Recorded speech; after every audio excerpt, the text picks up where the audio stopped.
Welcome to நம்ம சமையல். நான் full and full cleaning work தாங்க போயிட்டுருக்கு. பார்த்தீங்கன்னா இன்றைக்கி எல்லாமே நான் அடுப்பு எல்லாமே க்ளீன் பண்ணிட்டேன். செல்ஃப் மட்டும்தான் இன்றைக்கி க்ளீன் பண்ணோம். அதனால நான் எல்லாமே தொடச்சி வச்சிட்ருக்கேங்க. பார்த்தீங்களா, இது எல்லாமே தண்ணியில் ஈர துணி வச்சு எல்லாமே தொடச்சிட்டு அதுக்கப்புறம் பார்த்தீங்க அப்படின்னா இந்த மாதிரி ஷீட் போட்டிங்க அப்படின்னா உங்களுக்கு துடைக்கிறதுக்கு க்ளீன் பண்ணுறதுக்கு ரொம்பவே ஈஸியாக இருக்குங்க. இந்த மாதிரி யூஸ் பண்ணிக்கோ. பேர் வச்சுருந்தாங்க. இதுவும் க்ளோஸ் பண்ணிவிட்டு அப்படியே தொடச்சி வச்சிடலாம் அப்படின்னு சொல்லிட்டு இப்போ தாங்க எல்லாமே வாஷ் பண்ணேன். சரி, கொஞ்சம் டஸ்ட்டாக இருந்துச்சு, அதனால் எல்லாமே நான் க்ளீன் பண்ணி வச்சிட்ருக்கேன். துவரம் பருப்பு வச்சுருந்தாங்க. இதுவும் ஒரு இதில் மாற்றிட்டேன். இது எல்லாமே மாற்றி க்ளோஸ் பண்ணி வச்சுக்கலாம்.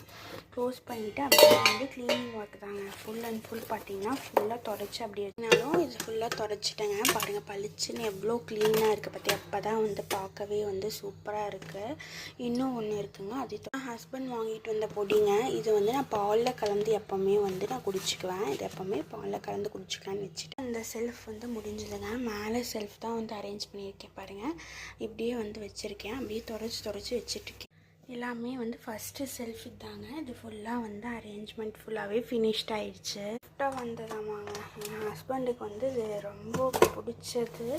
அதுவும் இல்லாமல் இது கிஃப்டாக வந்ததுன்னு சொன்னாங்க. அதை அப்படியே நம்ம இங்கே வச்சிடலாம். இது ஒரு பாக்ஸ் இருந்துச்சுங்க, காளான் வாங்கின பாக்ஸ் தான். அதில் இப்படி நீட்டாக நம்ம வச்சு செலவு பாக்ஸுங்க. இப்போ உங்களுக்கு வியூ பாருங்கள், சூப்பராக இருக்கும். மேலேயும் வச்சுட்டேன், இங்கே வச்சாச்சு. இதுக்கு ஒரு ஸ்க்ரீன் போடலாமா வேண்டாமாங்கிறது எனக்கு கமெண்ட் பண்ணுங்கள். தீர அப்படியே எடுத்துக்குவாங்க. அதனால நான் இந்த இடத்துல வச்சுமே கீழேயும் எல்லாமே க்ளீன் பண்ணிட்டேங்க. ஃபுல் அண்ட் ஃபுல் அப்போ எல்லாமே நான் க்ளீன் பண்ணிட்டேங்க. அப்படியே கார்னர் ஸ்டாண்டுமே எல்லாமே க்ளீன் பண்ணியாச்சு. ஃபஸ்ட்டு க்ளீன் பண்ணிவிட்டேன். ஆயில் மட்டும் ஊற்றி வைக்க. ஃப்ரிட்ஜும் பார்த்திங்கன்னா எல்லாமே க்ளீனிங். வீடு தான் கூட்டலாம் அப்படின்னு சொல்லி கூட்டிகிட்ருக்கேன். ஃபுல் அண்ட் ஃபுல் நம்ம எல்லாமே நீட்டாக கூட்டி எடுத்துட்டோம் அப்படின்னா சரஸ்வதி பூஜைக்கு ரெடி ஆகலாங்க. எல்லாமே டெய்லி கூட்டுறனால டெய்லி எல்லாமே நல்லா கூட்டி விட்டுறணுங்க.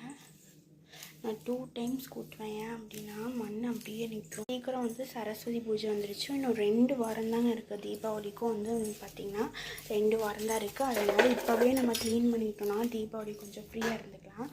பொங்கல் டைம் க்ளீன் பண்ணால் போதும் அப்படின்ட்டு தான் நான் எல்லாமே க்ளீன் பண்ணி ஐட்டம்ஸ் மட்டும் எல்லாமே விளக்கு எல்லாமே கழுவணும். மித்த எல்லா வேலையுமே முடிஞ்சது.